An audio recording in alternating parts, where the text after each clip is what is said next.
Hello, my name is Ruza Joshi, student of Masters in International Relations, first semester, and this is my assignment.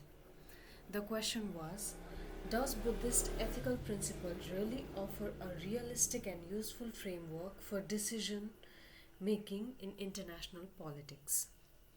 Well, I think Buddhist ethical principles can provide a meaningful but partly idealistic framework for decision making in international politics.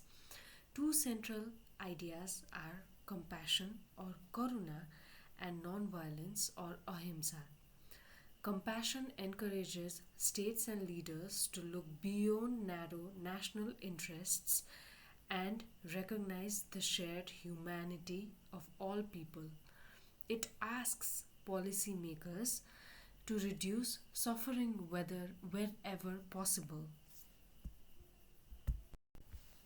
also to prioritize humanitarian concerns over political gain.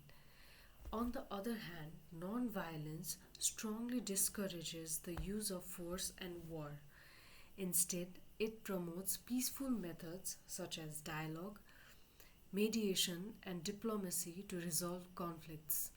Alongside these, elements of the Eightfold Path, especially right intention, right action, and right speech, suggests that leaders should act with honesty, responsibility, and moral awareness, ensuring that their decisions do not intentionally harm others.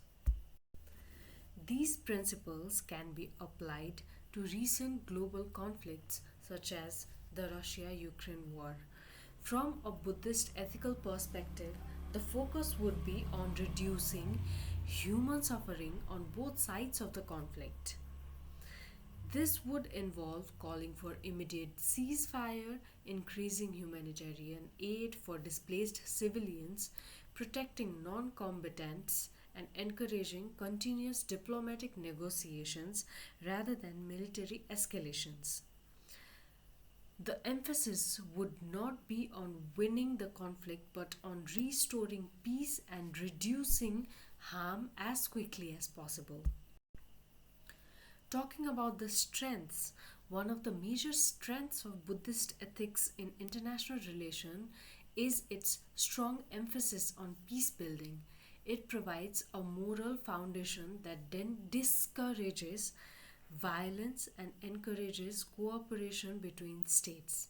It also highlights the importance of empathy in global politics, reminding leaders that decisions made in one country can deeply affect lives in another.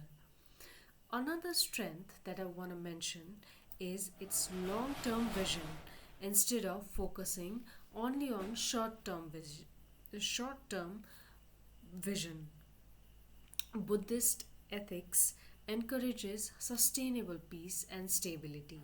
It can also improve humanitarian responses, as compassion naturally supports aid for refugees, victims of war, and vulnerable population. In addition, it promotes ethical leadership where honesty, self control, and responsibility are valued in foreign policy decisions. When we talk about the limitations, one major challenge is practicality. In real world, intentional politics states operate in an anarchic system where there is no central authority and survival and security often come first. In such a system, leaders may feel forced to use military power to protect their country.